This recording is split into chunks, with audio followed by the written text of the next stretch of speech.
Ole Miss, according to multiple people who were there on Saturday at the Smoothie King Center in New Orleans, played really good basketball in a scrimmage against Houston. Houston is the number 2 ranked team in the AP coming into the year.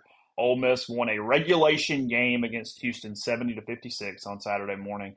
Then they played an extra period with just reserves, and Houston apparently handled the Rebels pretty good in the reserve period. But Ole Miss won the game 70-56. And look, it's not March. You're not necessarily trying to win per se. You're running a lot of rotations. You're doing those things. So I'm just saying keep everything in context. But it was a really good sign for Ole Miss. They played about an 11-man rotation for a good bit of it. They wrote a hot hand from Travis Perry. I've seen all these things on Twitter going, oh, God, he had 40. And so, no, he didn't. But he did go 4 for 5 from 3. So he was very effective from the three-point line. Kamardine was excellent. He was Ole Miss's best player, according to multiple people that were there. Freed up Dia to hang around the perimeter. I think they were a little frustrated with that in some ways, but it did not affect them. On Saturday, they out-rebounded Houston, which if you're Ole Miss, that is a hellaciously good sign for your season because Houston does not get out-rebounded very often. So, again, exhibition, one thing, scrimmage, not even an exhibition. But a lot of good signs for Ole Miss in that standpoint. They were very high on what they got from Corey Chest. They were very high on what they got from somebody else inside whose name is slipping my mind right now. And then, do what? Scott. There you go. And then and if they had it's Cassia, that's who I was thinking of. And then if they had a negative, it was that they did not get a ton of great backup point play from Corin Johnson or anybody at that spot. They struggled there from the point position. Correct. Again, one day, but good for Ole Miss.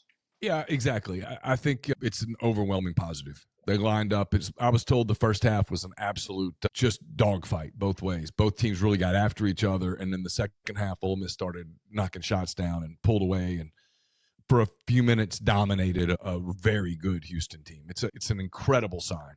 This is going to be a good team. Now, are you 14 points better than Houston necessarily? I don't know.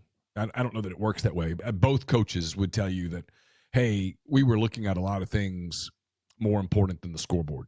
The game doesn't count. Ole Miss is not 1-0. Houston's not 0-1.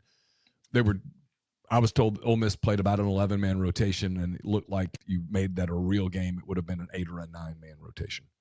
Houston rotated guards in a way that they probably wouldn't rotate their guards in a real game. You got to be careful with the results.